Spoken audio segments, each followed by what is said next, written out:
Deputy CM Pawan Kalyan Kakinada జిల్లా పీఠాపురంలో పర్యటించారు. గొల్లప్రోలు గ్రామంలో లబ్ధిదారులకు పింఛన్లు పంపిణీ చేశారు. ఈ సందర్భంగా పవన్ కళ్యాణ్ భారీ మెజార్టీతో గెలిపించిన పీఠాపురం ప్రజలకు రుణపడి ఉంటానని అన్నారు. శాఖలపై అధ్యయనానికి కొంత సమయం తీసుకున్నా తక్కువ చెప్పి ఎక్కువ పని చేయాలనుకుంటున్నానని తెలిపారు. అధికారంలోకి వచ్చాక పింఛన్లు పెంచి ఇచ్చామే తప్ప తగ్గించలేదని చెప్పారు. రాష్ట్రానికి సంక్షేమంతో పాటు అభివృద్ధి కావాలన్నారు.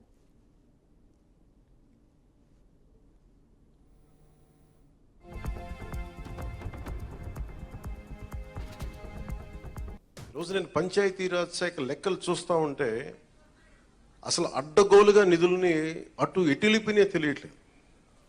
మీరే చూశారు, ఒక చిన్నపాటి కాలువకి ఒక మండలానికి కావాల్సిన డబ్బులు ఒక 15 కోట్లు 10 కోట్లు ఏది ఒక చిన్నపాటి మినీ రిజర్వేర్ అవసరం ఏదైనా ఉంది, లేదంటే మనకి చిన్న కాలువల మరమ్మతులు కానీ వాళ్ళ ప్రయారిటీ, వాళ్ళ మంచి చెడ ఇవన్నీ పక్కన పెడితే వాళ్ళ ప్రయారిటీ 600 కోట్లు పెట్టి ఋషికొండలో ప్యాలెస్ కట్టుకున్నారు. అదే 600 కోట్లు ఈ పాటికి మనకి ఇక్కడ కనుక పెట్టుంటే ఒక జిల్లా అభివృద్ధి అయిపోయింది. సో మేము తీసుకున్న ప్రయారిటీ అది. హంగులకి ఆర్భాటాలకి కాకుండా, అలాగే మన సెక్రటేరియట్ నుంచి స్టాఫ్ వచ్చారు. మీకు ఈ మధ్యన అసెంబ్లీకి వచ్చారు కదా, మీకు జీతం ఈ 3-4 రోజులు కలిపి మీకు 35,000 వస్తుంది మీకు. నేను సంతకాలు పెట్టి మనస్కరించాలి.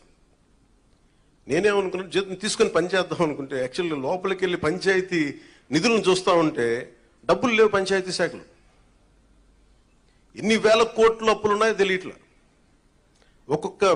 ఒక్కొక్క హెడ్ తవ్వే కొద్దీ, అంటే ఒక్కొక్క దానికి ఏ హెడ్ కింద ఎంత ఖర్చు అవసరం అని తవ్వే కొద్దీ అసలు అనంతంగా లోపలికి వెళ్తానే ఉంది.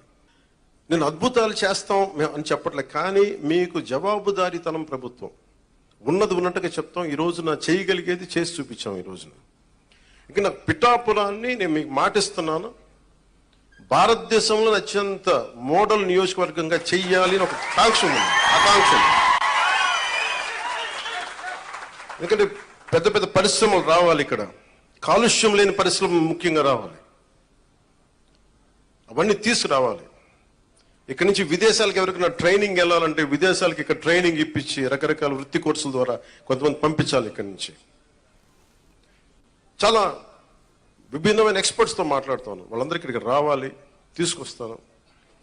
అందుకే నేను ఈ రోజున కూడా చెప్పాను, ప్రజలకు అందుబాటులో ఉండండి. నా ఆఫీస్ కూడా చెప్పాను.